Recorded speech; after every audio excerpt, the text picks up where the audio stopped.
Assalamualaikum warahmatullahi wabarakatuh. Sahabat Islami keren, setelah wafatnya Nabi Adam alaihissalam, tugas kenabian kini dipegang oleh keturunan selanjutnya, yakni Syith alaihissalam, setelah mendapat wasiat dari sang ayahanda.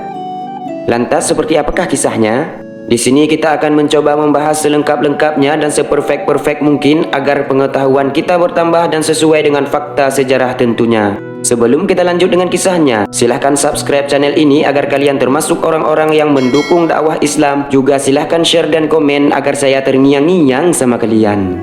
Kisahnya setelah yang satu ini.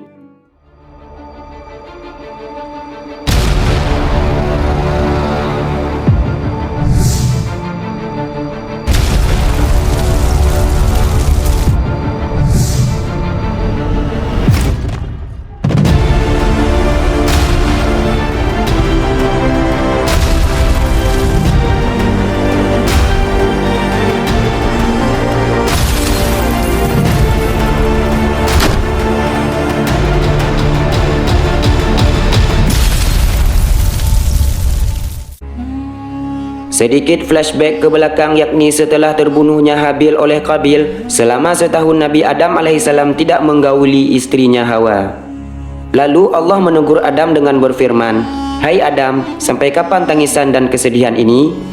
Sesungguhnya aku akan memberikan pengganti dari anak itu untukmu dengan anak yang terpercaya dan akan menjadi nabi. Dan dari keturunannya akan kujadikan para nabi hingga hari kiamat. Tandanya adalah dia akan dilahirkan sendirian, tidak mempunyai saudara kembar sekandung. Dan apabila lahir anak itu, namailah dia dengan Syith." Setelah Nabi Adam mendapat teguran ini dari Allah Ta'ala, barulah Nabi Adam kembali bersemangat dan kembali menanam benih di dalam rahim Hawa.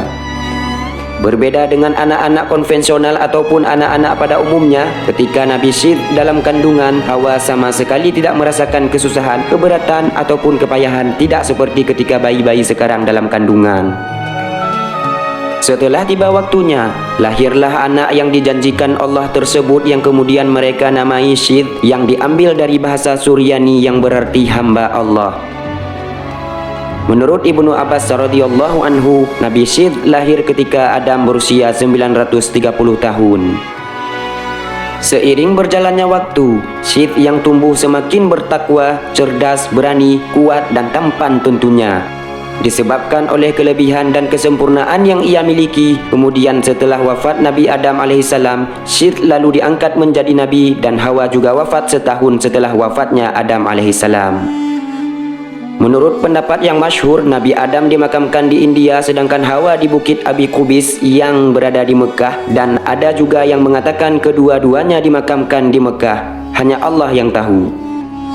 Lanjut, sahabat Islami keren, setelah Syith mengemban amanah yang dititipkan oleh Nabi Adam, yakni memerang Qabil yang telah kafir, maka berangkatlah ia dengan kudanya yang bernama Maimun yang diturunkan dari surga untuk membuat Qabil babak belur.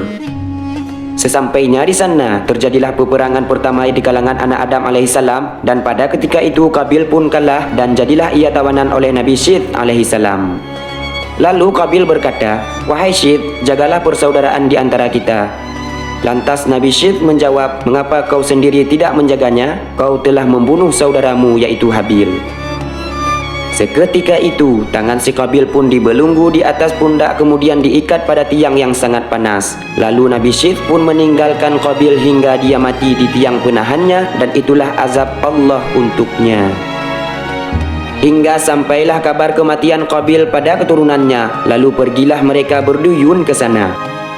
Ketika mereka hendak menguburnya, datanglah si iblis yang membawa batu hablur yang diberi lubang di tengahnya hingga menyerupai sebuah peti. Iblis yang menjelma menjadi seorang malaikat itu pun berkata kepada mereka, "Jangan kalian kubur di dalam bumi."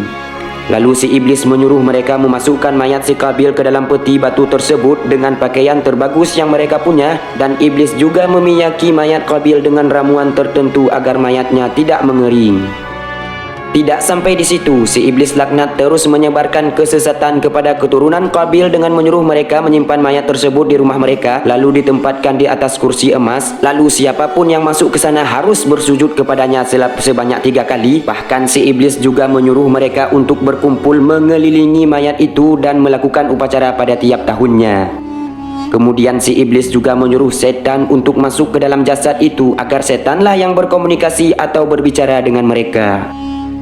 Disebabkan oleh karena kebodohan Bani Qabil pada keesaan Allah, lantas membuat mereka percaya pada kesesatan yang disebarkan iblis kepada mereka, hingga Allah memerintahkan Nabi Idris untuk menyebarkan kebenaran di antara mereka kelak, yang insya Allah yang akan kita bahas pada vol selanjutnya.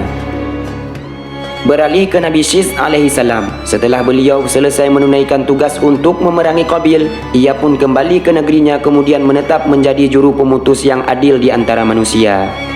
Dan Allah juga menurunkan seorang bidadari dari surga yang bernama Azura untuk dijadikan istri Nabi Syith alaihi salam. Dari pernikahannya dengan Azura, Nabi Syith dikaruniai seorang putra yang bernama Enosh atau Anwash saat usia pernikahan mereka berjalan sudah 105 tahun.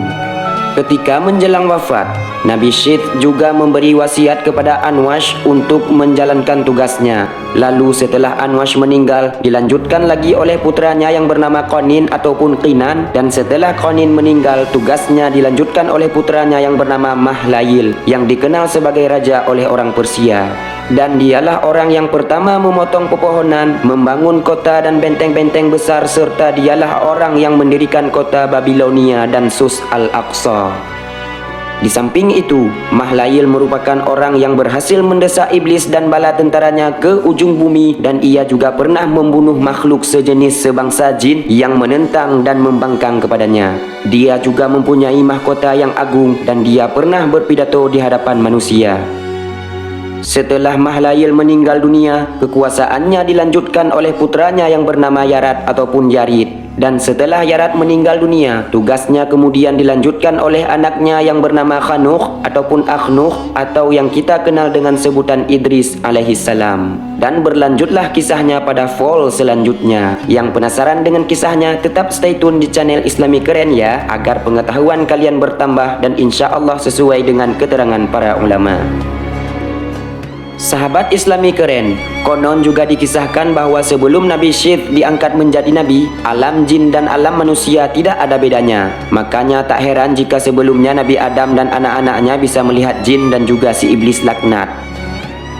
Karena mengingat bahaya yang akan ditimbulkan oleh dua jenis makhluk ini, Nabi Syith kemudian berdoa kepada Allah agar keturunan Adam nanti tidak bisa melihat dua jenis makhluk ini, dan Allah pun mengabulkan dengan membedakan alam jin dan alam manusia, sehingga membuat kita tidak bisa melihat jin dan iblis yang berkeliaran di mana-mana.